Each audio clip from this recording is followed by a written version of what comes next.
Welcome, listeners. It's episode 15 of Future Secured, and we have a super special guest today, Linda Cavanagh, the founder of the National Missing Persons Hackathon. Now, as we approach the 2024 event, Linda's going to share this journey behind the hackathon. Where did it come from, the evolution, and its powerful impact on missing person cases across Australia. I had the privilege in 2020, while I was working at OSINT, of being involved in the National Missing Persons Hackathon, and it was an incredible experience to see all these people around Australia using their skills to help find missing persons. Let's just dive in and find out more about this great event. So over to you, Jason, to kick us off. Thank you, Tommy, and good to see you just pull off an intro perfectly for the first time. So fantastic work, mate. I'm sure in editing that's going to look a lot better. Linda, thanks for joining us. And this is a good matey one, this one, because we all know each other very well. Obviously been a massive supporter.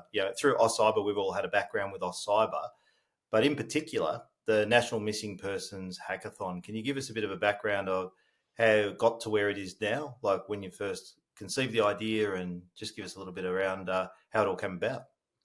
Yeah, of course. Look, it's an absolute pleasure to be on here with you. I think this is probably going to be the most relaxed podcast or any sort of discussion that I've had. The history in that sense has actually been known. I started in cybersecurity in 2019 with OSCyber, and it was like a matter of months. I had a colleague send through a news article about this group of people in Canada who were looking for missing people through open source intelligence.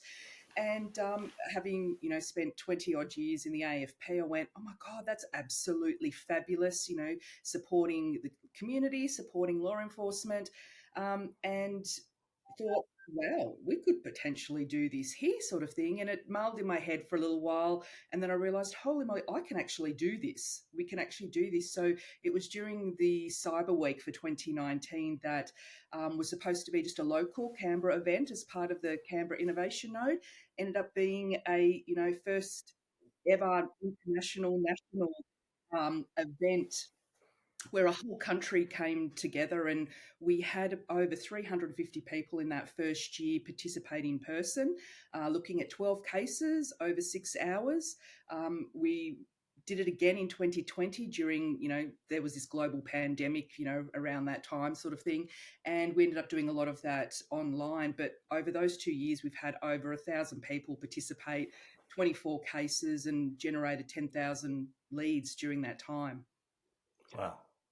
That is absolutely incredible. So, look, for us, we're always trying to smash this image of the hacker in the hoodie because it's a schemer, it's a misrepresentation. But this is a really interesting concept, ethical hacking. So, could you dive in a little bit more and explain to us? Because we're always hearing about the bad hacking. So, what is ethical hacking, Linda, and how is that being used to help find missing people in Australia?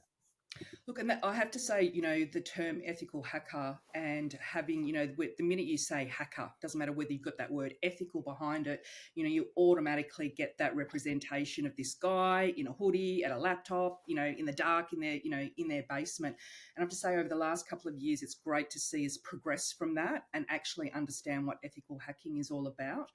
I suppose in its true sense, ethical hackers are vulnerability researchers, are security researchers, where they're actually, for good, they're testing the vulnerabilities of systems and networks and infrastructure to make sure that anything is patched or, any of those vulnerabilities are patched, and making sure that people's data or systems are safe.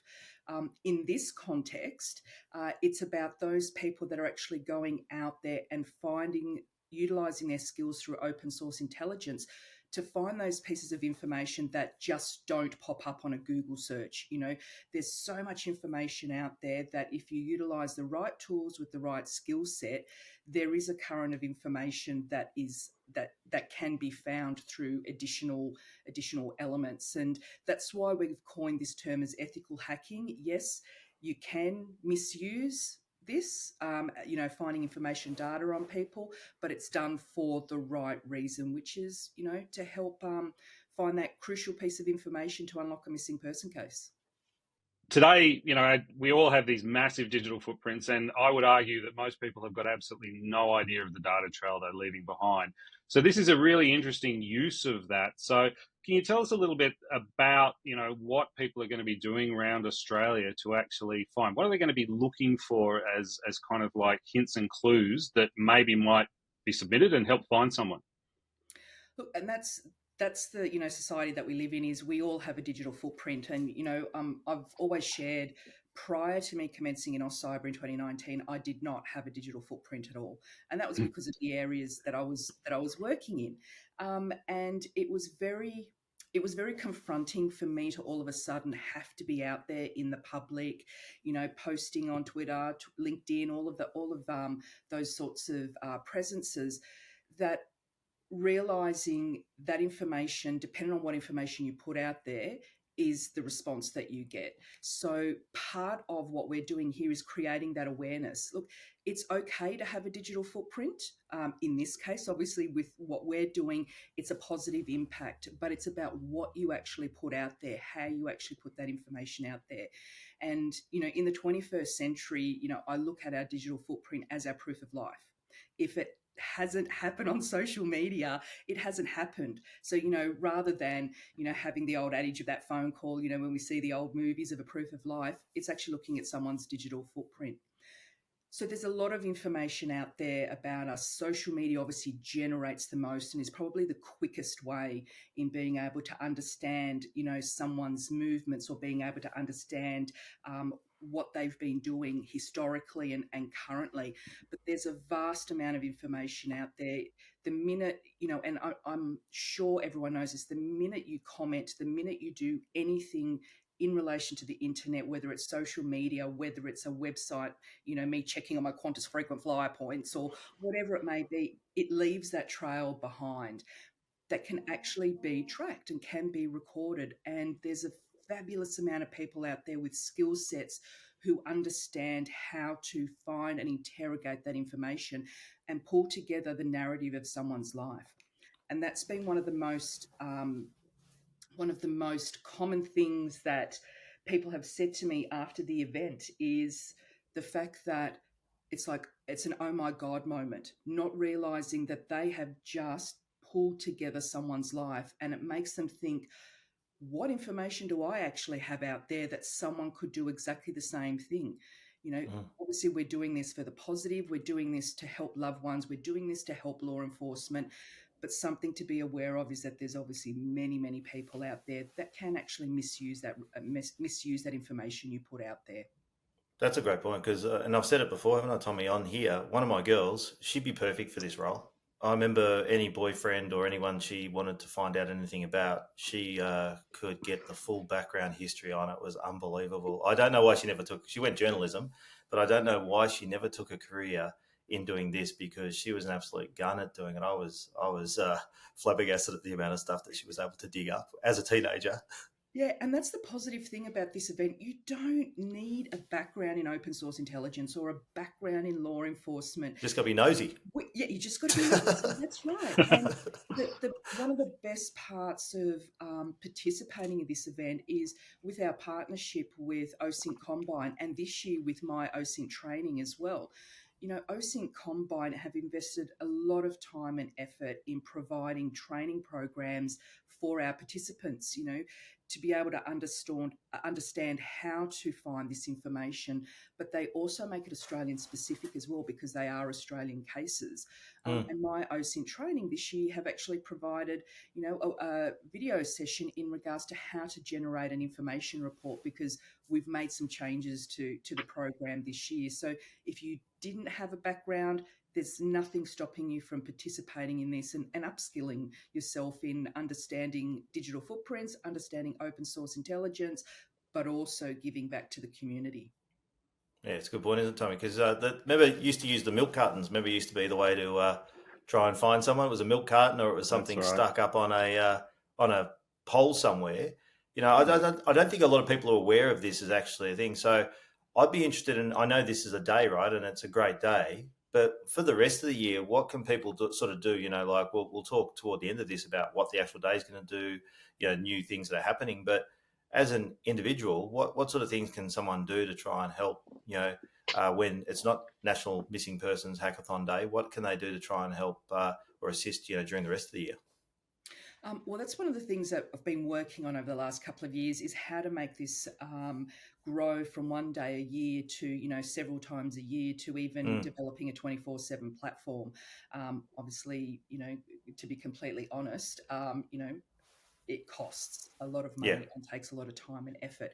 But at this point in time, there's companies around the world that do things such as this. There's a Trace Labs is an organisation based out of Canada that do that, searching for global missing people.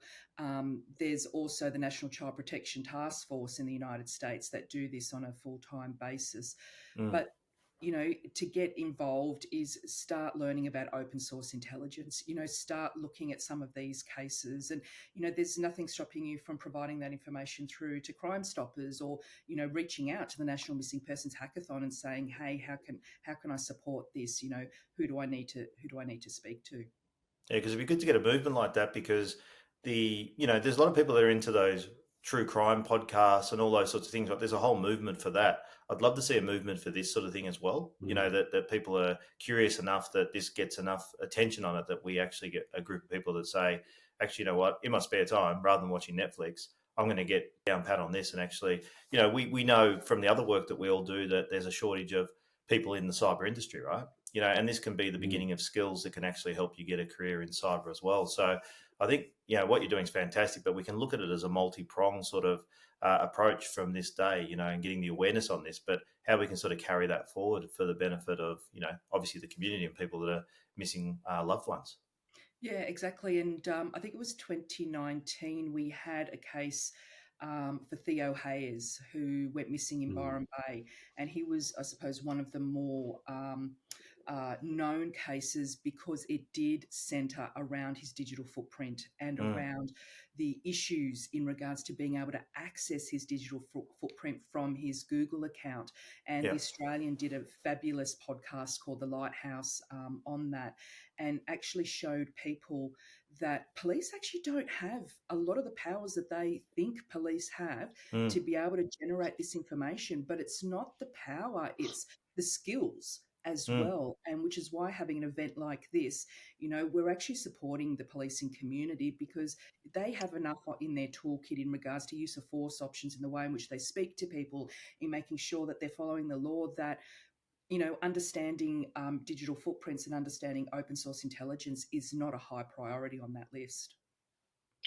And even then, I imagine, that when these people have gone missing, it's been reported, the police have gone as far with this as they can. And now it's kind of sitting there as we just don't know where these people are. So we are really kind of leaning in and assisting law enforcement.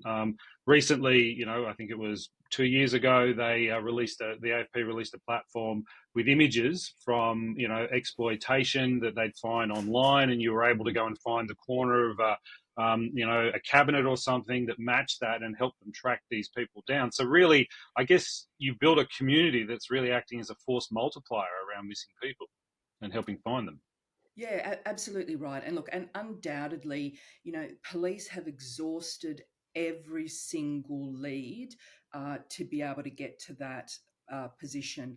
And, as hard as this is to say, when you have police responding to a missing person case, it depends on what else is happening in that environment. If there's an active shooter, if there is an armed robbery, that from triaging, that's where the priority is going to go. And that actually has a massive impact on the loved ones left behind, trying to figure out what has happened, where are they? And so, with policing being able to harness the community to provide those skills, provide those additional leads, obviously supports them. And the one thing I do remember in 2020, out of all of the leads that were submitted, we were advised that there was 40 brand new pieces of information that they hadn't had. Now, where that information has gone and what those outcomes are, that's a policing matter. But we know that we have the ability to be able to support them and support the loved ones. I'm really struck, and I think back to your mention of, your desire to have a platform there, year round, and if you're up for a philanthropic investment, reach out to Linda after this. It's kind of priceless, isn't it? There's a lot of money floating around the world, but when you think about a member of your family just disappearing off the face of this earth, I mean, you'd do anything to find them, wouldn't you? Yeah, exactly, and that's why there's Well, it depends who it is, Tom. Hang on. Depends who it is. Yeah. There's some Jason people, send a search party for me? That's the question. Oh, I was thinking the other way around. Dressed as Malwa. I was thinking the other way around. Yeah. I think probably just debt collectors would be the main ones that would be wanting to be chasing us. But no, you're absolutely right. There's not enough funding that goes into policing when it comes to missing persons. There is the National Missing Persons Coordination Centre that is managed and run by the Australian Federal Police, and they do look at it on a national scale. But when it comes to first responders and, within the first few days, first few weeks, it does fall to, the local law enforcement. And there's advocacy organisations such as, the Miss Foundation, who actually work with the ones that are left behind with having the families or supporting the families understanding what is happening. What do police do? What's the sort of process that they can go through, and helping them understand the ambiguous loss that they're going through. And will continue to go through. I can't imagine, whether it's 3 months or 3 years or 20 years down the track, it's just, you don't have any resolve. And if there's a way in which we can bring our country together to help them, to support them, hey, why not? And it's through the generosity of our volunteers and our sponsors that we're actually able to have this happen.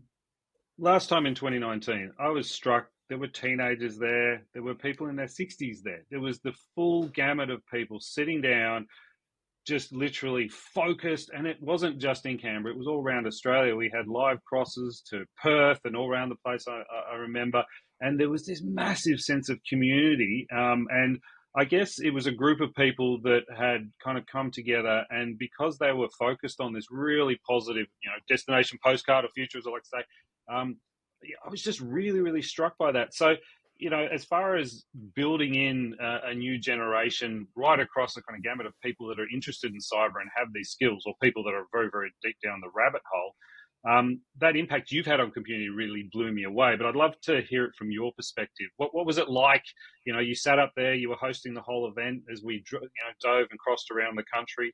And again, you've got this wonderful team. I think we've sold out in a couple of places. So let's just dive into that community aspect for a little bit.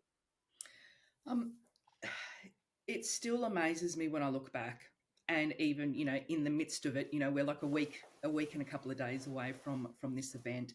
2019 and 2020, I burst into tears right at the end, because not from the perspective that it was a relief or that it was hard work. It was the fact that we brought people together. Everyone was solely focused across the country, in all of the capital cities, focused on these, 12 missing person cases. People wanted to help, people wanted to contribute, and we're all looking for some way to make an impact in this world. And for me, it just has happened to be this. It just amazes me, the people that put their hand up to either volunteer or to participate. As you said, we've got people from 18 years of age all the way into their 70s that come in for the day to help. They're upskilling themselves, but you're actually, part of this bigger piece of yourself, and you're working with others. And there was a stark contrast between 2019 and 2020. 2020 was all in person. You'd walk into the room, you'd see this whole room, when I was in Canberra, 100 people at their laptops, working in teams, seeing all the pictures of the missing persons on their laptops, talking about it, having police walking around the room. And we actually had family members of some of those cases come in and see what was happening. And that was so grateful that even after several years, there were people wanting to help find their missing loved one. In 2020, we had to go online, and there was a couple of in-person locations in Canberra, South Australia and Perth. And yes, we had doubled our presence there, going from 350 odd people to well over 700. The outcome was great, but we were missing that in-person community aspect, that people could meet each other and that they're all in it, together for, this 6 hours, which is why this year for 2024, it was really important for us to bring that back, so that people had that sense of, and I'm getting them now, like goosebumps, just thinking about walking into that room and seeing everyone contributing for the same mission, for the same goal. It's just absolutely, for me, heartwarming. And the fact that people are supporting this, it's a piece that people want to be a part of. Yeah, and what's like you said, and Tom mentioned just before about it being sold out, and so there's obviously a lot of people. You've got a great team behind there. As you said, we're only just over a week away from it now. How else can people get involved, and keep an eye on it? I know that, obviously Tom and I, Murphy Group, are supporting, and proud to be a sponsor, and we'll try and capture as much as we can on the day that we can, share to people who can't be there for whatever reason. But how else can people get involved, on the day? Yeah, so our in-person tickets have sold out, and we still have. I know, yay! It's awesome. The response was a lot more than what I had anticipated, and so we're sitting at over 550 in-person people around 8 locations, Wow. and that's every Wow. capital city. We have people there. We are currently still selling online tickets, so virtual tickets. So you can participate virtually. You can participate as an individual. You can participate as a team, part of 4. If you don't have a team, don't worry. We will be creating teams during the week leading up to it, so that you feel like you're part of the community. If you might be in your study, as I am, as you can see all the boxes behind me with all the Getting prepped. leftover merchandise. So just letting everyone know. Sorry, side note. I am not this messy. We're in the midst of delivering the event. But yeah, so tickets are still available. And so for everyone to know, this is a not-for-profit event. We rely on the generosity of all our volunteers, and there's about 120 volunteers this year who are participating here, and the generosity of our sponsors like Murphy Group. We cannot do without the generosity of our sponsors. So thank you to Stone and Chalk. Thank you to ING as our principal sponsor. Sorry, I need to do a plug here. No, do it. Thank you to OSINT Combine. Thank you to Fifth Domain, to Murrell, to Haystack Solutions, My OSINT Training, and obviously Murphy Group as well, because otherwise we couldn't deliver this. If we didn't have that support, we'd still be waiting for it. So you can participate, or alternatively, there will be one next year. So I'm more than happy to have discussions with people who would like to jump on as a volunteer, but also support the delivery of the event as a sponsor. Yeah, next year what we might do is do it at the Sydney Cricket Ground, the MCG, the Adelaide Oval, Optus Stadium, the Gabba. We'll just do it. Yeah, big stadium type tour setup. Because I saw how easy it is for you to do it. I've seen you don't do hardly any work in the background, Linda, for this. So I think if we just scale it up, I don't think there's going to be any problem. No, of course, every time when you call me, thank you, because there's a million things happening. But no, let's work for a Guinness Book of Records. Sort of things that we do with open source intelligence, and the amount of people, because the National Missing Persons Hackathon still is the only event that brings a country together for one day, or for 5 hours, 6 hours to look at missing person cases. No one else has done this. Tom said we should do a celebrity missing person, and he's already got a list of celebrities he wants to go missing. So we'll drive them out in the van, hide them somewhere, and we'll see if people can find them. So isn't that? Oh no, sorry, I was thinking Deadpool. The Deadpool where you have a list of people. Yeah. That was probably happy for you to cut that one out, Tom. Yeah, we'll call it. I'm a celebrity. Yeah, I'm a celebrity. Come and find me. As a title.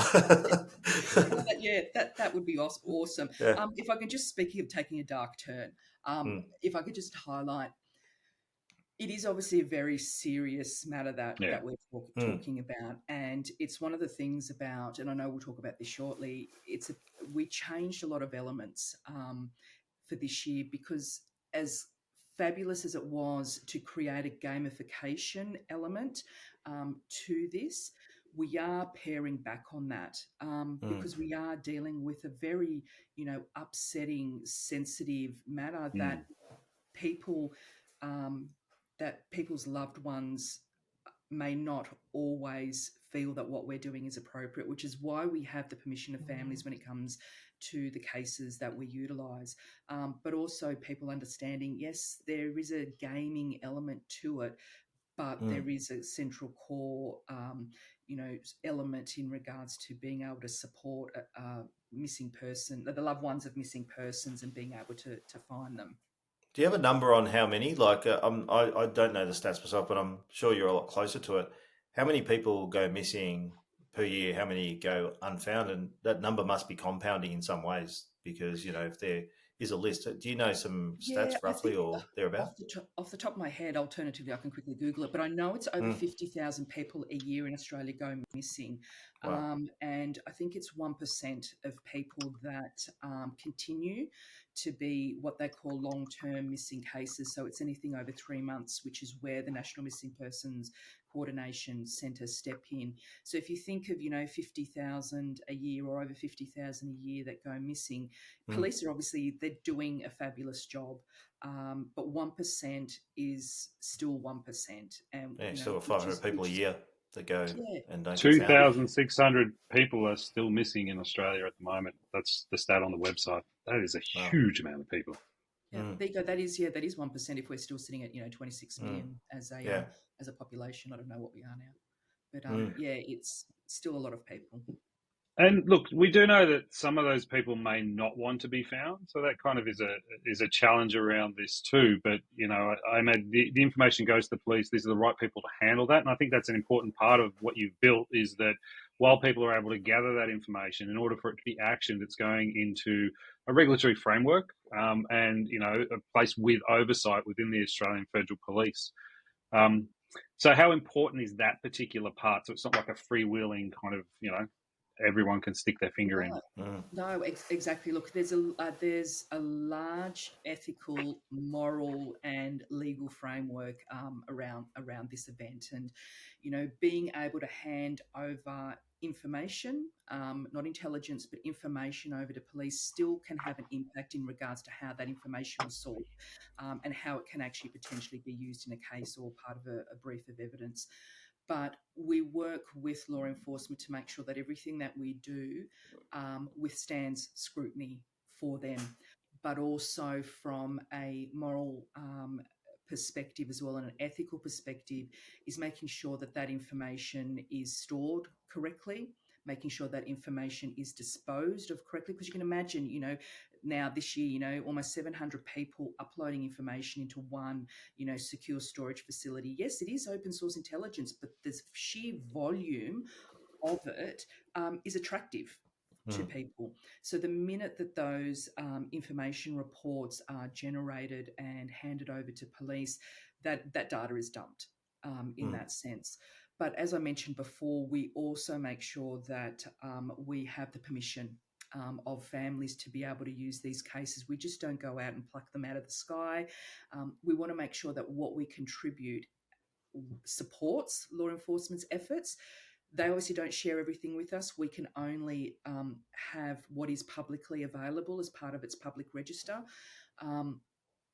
But at the same time, they know which cases would potentially have the best opportunity for a deeper dive over 6 hours with 700 people looking at those cases. So there was a lot of considerations from the first one, and it's a learning process. If this happens, we now know we need to do this. If someone comes across information that potentially is disturbing, we have police on site, or we have processes in place that we follow. So we want to make sure that not only is this an enjoyable event for people on the day, but that we're also doing it in the right manner. So let's just shift tack now and start diving into the event. So you've already done 2 webinars, so let's start there. So what were those webinars about, and where can someone find them and jump on and sort of get an awareness of what's going to happen next week? Yeah, so just go to YouTube, National Missing Persons Hackathon, give that a little bit of a search. So there are 2 webinars on there, and there is a third one, but the third one is for participants only. So we have made that private. So if you jump online and buy a ticket, you can have a look at the third one. But yeah, so the first webinar was more about why we're doing this. What are the changes for this year being looking at quality rather than quantity? And we also introduced a new element in relation to not just the training, but also the understanding of the cybersecurity environment. And for those that are either interested in joining cybersecurity or coming into cybersecurity as a career, or wanting to understand how they would fit into the cybersecurity landscape. So this is where our sponsors were crucial in the sense of being able to provide a cyber aptitude test. Or assessment, I should say. It's not a test, a cyber aptitude assessment, so that you can understand where you fit best. Whether you're in the offensive space or the defensive space, or in their data analytics or the forensic space, and then to have a cybersecurity skills assessment to test your skills, so that yes, I'm good to go. I still want to be part of this, but where do I need to upskill? What roles should I be looking for? So that was more of a side element, almost like a pilot for this year, to try and encourage people to look at cyber as a career and understand where they would actually fit into it.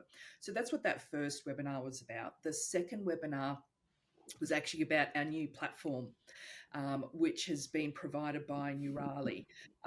They have developed an intelligence analyst platform, but they have been absolutely fabulous. Peter Visharek has supported us endlessly in being able to make some modifications to the platform so that we could actually use it as part of a CTF Capture the Flag event. But as I had mentioned earlier, it was more about the quality. It's not about us reaching 10,000 submissions and beating, 2019 and 2020. What we actually wanted to do was to bring people together to spend that extra time on their cases. So we've also reduced the number of cases from 12 to 6 so that there is more time there. We want people to actually look at the information that they're generating, not just to provide all of the emails or the social media accounts or all the images that they've been able to be able to find, but actually think about what they have created, having a look at, or what they've been able to generate, having a look at pivoting from that information and spending some additional time on an extra element. And at the end of it, being able to generate an information report for police as well. So we're also providing upskilling to people, or hone their skills to analyse that information. That's really, really cool. I love that. So not only are you kind of, getting to apply your cybersecurity skills or work in a team with someone who might have better skills and learn, but actually you're also learning how to kind of conform that into a report that's actionable by the kind of agencies that are out there, doing the final run or stretch with this evidence. That it's kind of like, it's a crazy kind of confluence of events. So it starts at 10 a.m. next Friday. What happens? What's going to happen at the kickoff? Do you reveal the missing people? Like, just step us through it. Yeah, so just to let everyone know, it is going to be live. It will be live streamed the whole day, and anyone from the public can jump online. So just follow us on LinkedIn, reach out to us, and we will be advertising the live stream. Or go to the website. We'll have a live link there. So anyone who's not able to participate on the day can always have the opportunity to see what is happening. So yeah, look, we kick off at 10 a.m. We have the obligatory welcomes and hellos and creating a little bit of excitement around the country, because we are going to stop across all of our locations this year. And we go into a participant briefing as to, it's almost like, I'll use the phrase rules of engagement. What can you do? What can't you do? Making sure everyone is onboarded onto the platform. And that 11 o'clock is when the actual CTF commences. And that's when the cases will be made live on the platform. And we will be interviewing someone from the National Missing Persons Coordination Centre who will talk us through the 6 cases that we're going to be utilising for this event. So our team, all the teams will be spending from 11 a.m. till 4:30 p.m. looking at those cases, generating those leads, creating information reports.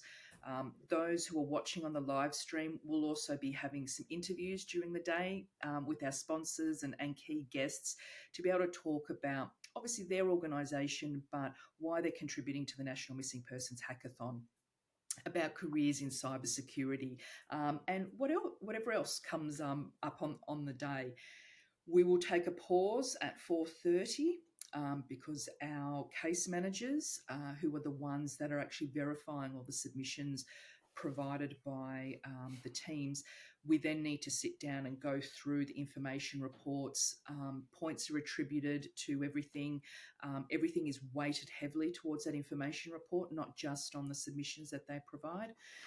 So hopefully within an hour, considering the amount of people that we have with us this year, we can then at 5:30 jump back online and be able to, announce the winners of the CTF. So we will have a first, second, and third place, but we'll also this year have separate categories for each state, particularly to do with those that have found like the most unique and most valuable lead or information, because I think we need to celebrate that.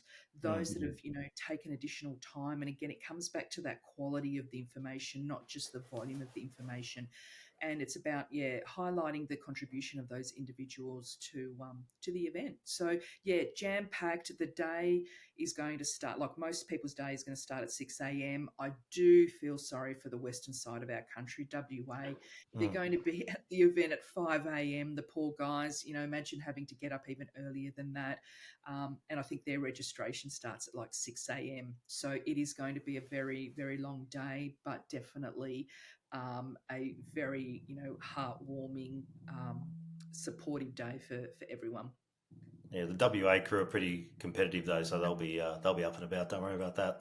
They'll want to beat the rest of the country, so they'll be about. And you got Northern Territory and Tassie as well, So there's absolutely, it's everywhere, right? So that's the good thing is that this is one thing that is and this is something we've always tried to do through OSINT or any of our initiatives, is to try and get all parts of the country involved and to make sure that we have everything covered. So I think all points of the map in Australia are covered for this event. So it's going to be fantastic. And we'll put all the details in below the show notes and everything here. Tommy's very diligent with that sort of stuff so that people can find what they're looking for. And obviously we'll do lots of posts to promote it as much as we can, because it's such an important initiative and fantastic initiative by yourself. And I know that you and the team do a power of work, and it's something that people don't see. So, this is only sort of tip of the iceberg, what we're talking about here, compared to what actually goes on behind the scenes. And hopefully we can produce some positive stories out of this year, as we've sort of had from the past, that really bring some people back that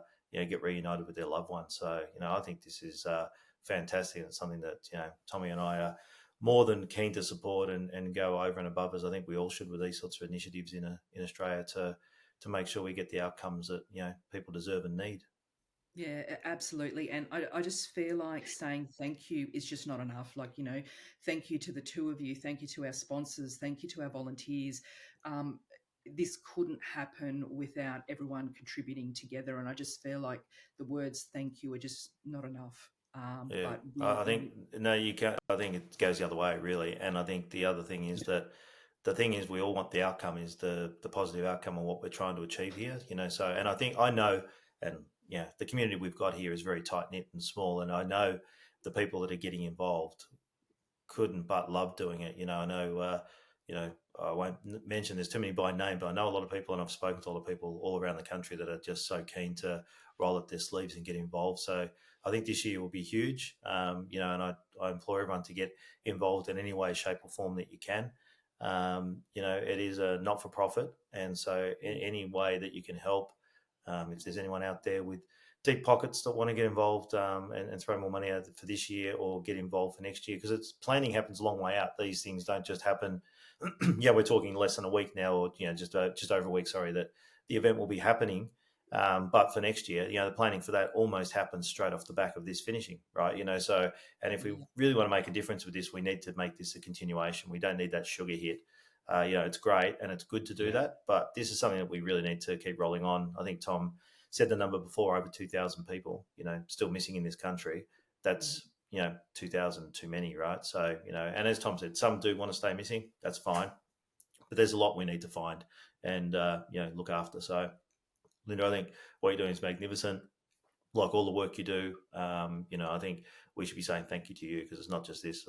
Many people, if they don't know, you do a power of work behind the scenes on many fronts, and they're usually in a not-for-profit sort of scenario, and the amount of time and effort you give is commendable. So, we want to thank you, and we're more than happy to be involved. So, yeah, we couldn't think of a better cause. I'm going to double down on that, Linda, because, you thanked a lot of people today. But this was born out of your passion. It is all around the country. It's taken a huge amount of effort, and it's your personal time that's been put into it. So, all these people that are going to experience this amazing event, a taste of cybersecurity, a further kind of, expansion of their skills into cyber, and then, this kind of the ethical opportunity to help find people that, are genuinely missing and bring families back together. And, I just kind of sit here and think about, one of my boys or one of my family members had disappeared. I would be so driven to do that. So, yeah, thank you very much on behalf of everyone. I know everyone loves your work, but I think it is an incredibly altruistic and special effort you've put in to build this up. Thank you. I really appreciate it. I feel like I need to give you guys a hug because I'm going to cry. But make sure when we see each other in Sydney, I am seriously going to need a hug at the end of it. A hug and a vodka and orange or something like that. But definitely a hug. Yeah, Tom's a good hugger. Why did I say vodka and orange? That's like 80s. I'm a gin person. We'll do a tequila sunrise for you. I think Jason brings out the 80s in me. Yeah. Well, let's just finally wrap up. So we sold out for in person. There's online tickets. So just a final call to action, Linda. If you're out there and you want just sell us one more time. What is it that kind of would drive to fill those tickets up? The last call out to everyone. 13th of September from 10 a.m. to 6 p.m. Please, if you have the ability, jump online. Purchase a ticket, $25. And as Jason said, it is not for profit. We are not here to make money. It's actually all completely cost recovery. We need as many people as we can to try and unlock that one piece of crucial information that is going to give resolve to our loved ones. So thank you, Tom. Thanks, Jason. Thank you, Linda. And Tommy wraps up this so well, so I'll leave the close to Tommy. Over to you, mate. Look, I just want to make a call out to everyone out there who's flicking through their TikTok and flicking through their Instagram. Why don't you jump off, get involved in the hackathon, watch the webinars, learn about what's going on and what digital footprint you're leaving behind, actually, because information is power. And in 2024, there is absolutely no excuse for being ignorant about any of these things. It's on you. Here is an opportunity to learn those skills in a way that is giving back to the community and really helping bind people together and addressing this real problem in Australia of our cyber skills shortage. There are so many great jobs out there. So, look, all I can say is jump on board, get involved, at least watch the live stream, even the replay if you can't make it. And to everyone who's already bought a ticket and is involved, I'm really looking forward to seeing it next week. Jason and I will be up in Sydney. I'll be walking around doing interviews with the camera, and we're kind of like really, really looking forward to experiencing this rich community. So thank you so much, Linda. And thank you, Jason, again. This is a really special episode, close to all our hearts. So, Thanks, dive in and get involved. Well done, Linda. Thanks. Thank you.